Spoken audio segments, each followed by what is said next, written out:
Good morning from Grand Rapids, Michigan.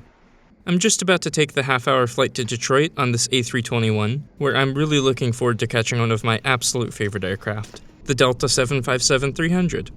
I hope you'll join me as we take the Flying Pencil all the way to LAX.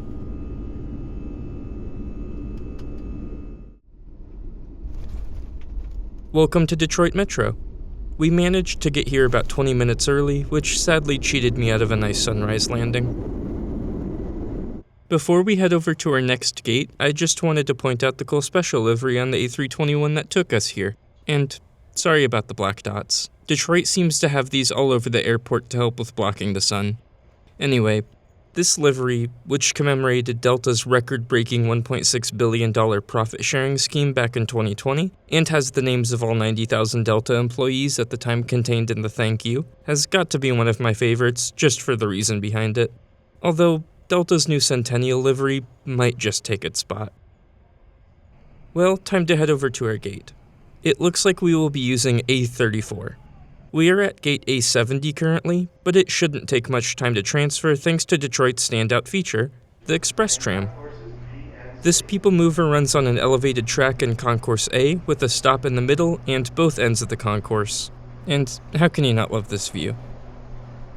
Sadly, only Delta and partner airline passengers get to enjoy this tram, as all other airlines are concentrated into the smaller Evans terminal.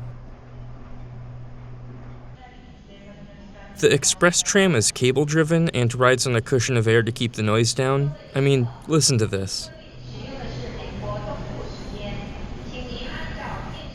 And here's our aircraft, sadly with more black dots. This is November 581 November Whiskey, a 23-year-old Boeing 757-300, the longer variant of the 757. This aircraft was originally delivered to Northwest in 2002 and moved over to Delta during their 2008 merger. Delta has a total of 16 of these aircraft, which serve alongside an impressive 88 of the shorter 757-200s. Now, these 757-300s are without a doubt my favorite aircraft because of, well, their ridiculous length, which earned them the nickname Flying Pencil. Sadly, these aircraft are pretty rare, with Delta, United, and German budget airline Condor being the only major operators left, although Condor plans on retiring theirs this year. I've flown on the Dash 300 with Northwest back in the day, as well as United more recently, which I actually already have a video on, but this is my first time with Deltas, so I can't wait to check it out.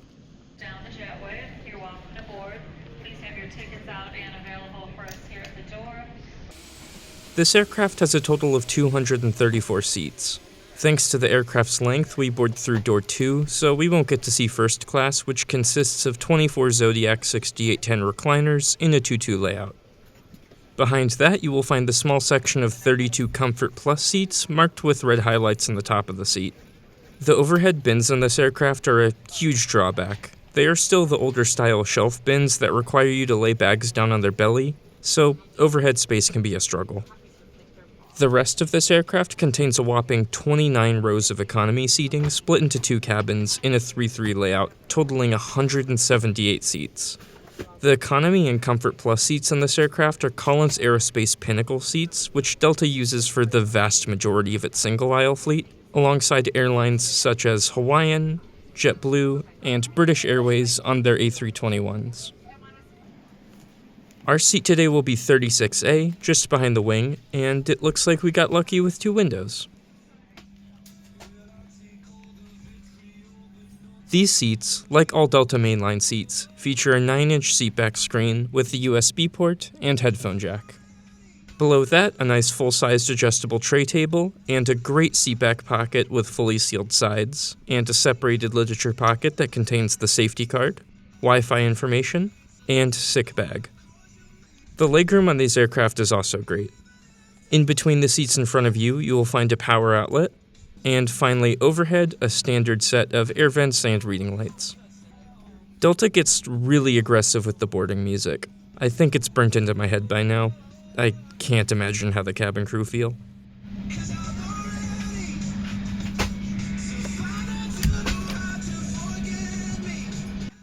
It looks like I have a free middle seat again. That's 2 reviews in a row now. I hope I can keep this up. Color awakens our senses. Like normal, Delta starts the flight with a welcome video from the CEO, before getting to the safety video, and it looks like we are pushing back right on time. Stowed an overhead bin and place smaller items completely under the seat in front of you. The pushback gave us a nice look at Delta's largest aircraft, their beautiful A350-900, as well as the rare 717, one of my favorite parts of flying out of Delta's eastern hubs, since I don't see any of these living on the West Coast.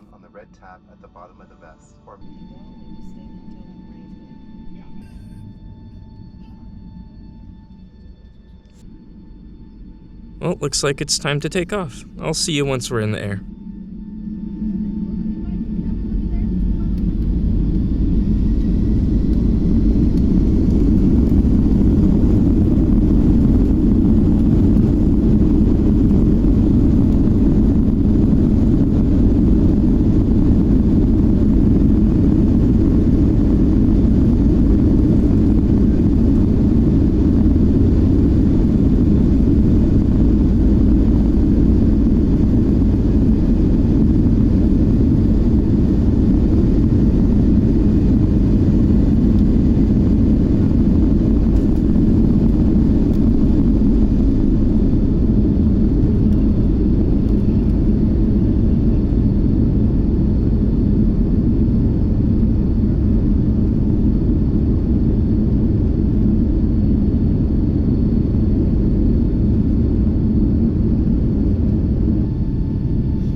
Welcome back. Despite getting pretty old, Delta's 9-inch Panasonic Eco seatback screen still holds up great. You still of course need wired headphones, but Delta provides free earbuds in case you don't have your own. Although, these were handed out just a few minutes ago instead of before pushback like normal, since the crew said they didn't have enough time thanks to the length of the plane. Anyway, firstly, the seatback screen offers a link to the in-flight menu, which is integrated into the in-flight Wi-Fi. There's also a pretty standard music, TV, and of course movie section. While the movie selection isn't the biggest out there, I still always find something worth watching. Also worth noting, while the screen is plenty responsive, it can be a bit laggy. Finally, you will find your in-flight map under the My Flight section, which also has some info about our aircraft, and after a solid 20 seconds loading, the in-flight map itself offers a great variety of viewing options, including my favorite, the HUD view.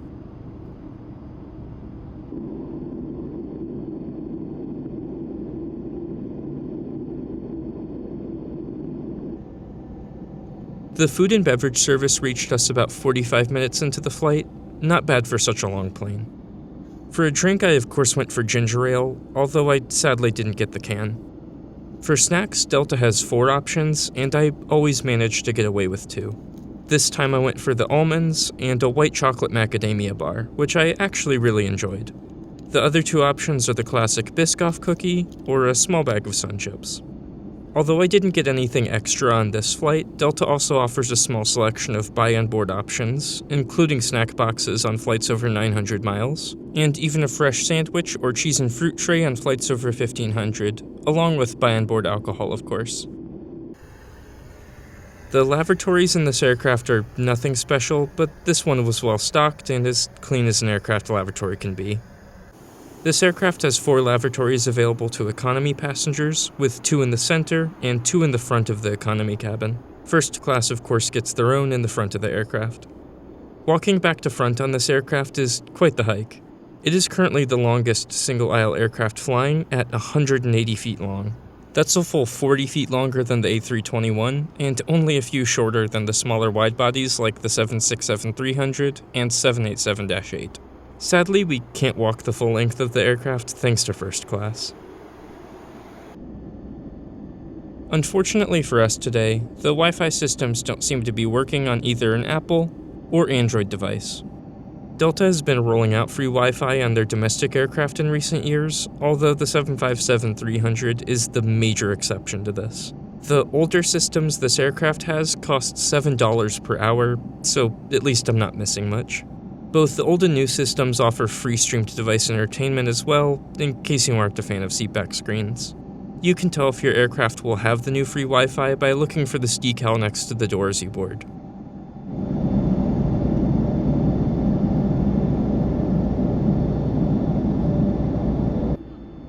About halfway through the flight, the crew did a free water service. I think they weren't getting as many takers as expected, so I ended up with 2 cups. I certainly don't mind.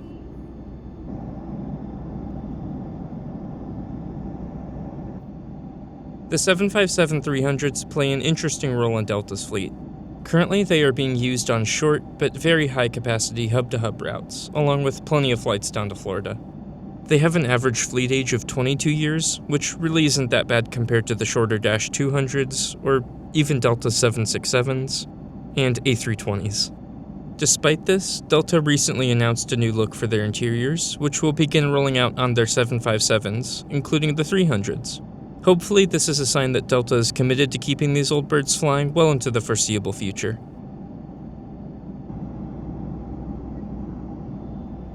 Three hours into the flight, the crew decided to do another full food and beverage run. This is why I love Delta crew. I decided to get the other 2 snack options this time, the small bag of Sun Chips, and of course, the Biscoff cookie, which I'm sure anyone who knows me was shocked I didn't get first. My favorite part of heading into SoCal is always the Grand Canyon view, although this little bit of the eastern edge is all I got from this side of the plane. The other side probably got amazing views though.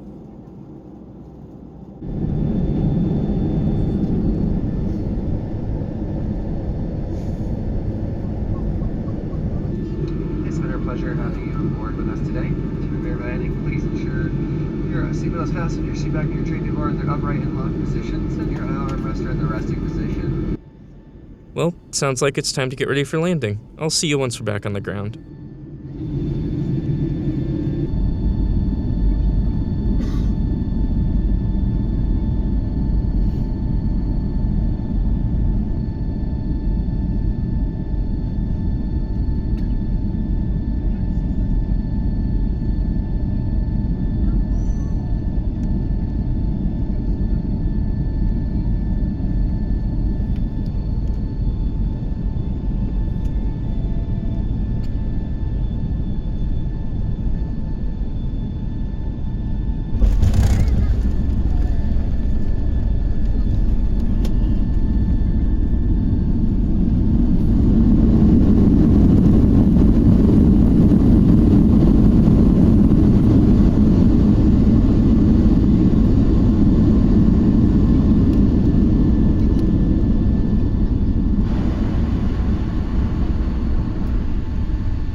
Los Angeles, for the local time is 10:31 a.m. There's been a 3-hour time change.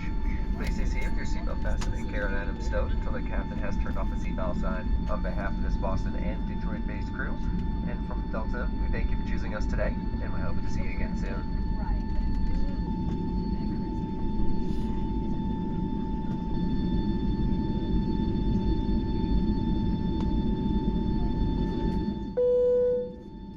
Welcome to LAX, where we will run into the one major downside of this aircraft. It will take a while for us to deplane. I really enjoyed this flight. Delta once again gets the job done right with multiple food and beverage runs and a comfortable seat with good legroom and an adequate seatback screen.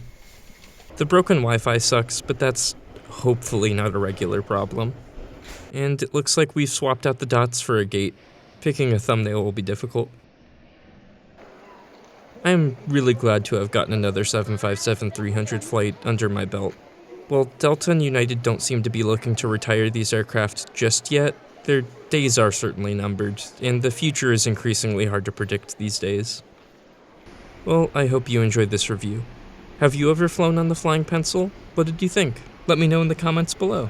Otherwise, make sure to like and subscribe, and I'll see you next time. Attention staff, if you are taking a taxi or ride-bus service, such as Lyft,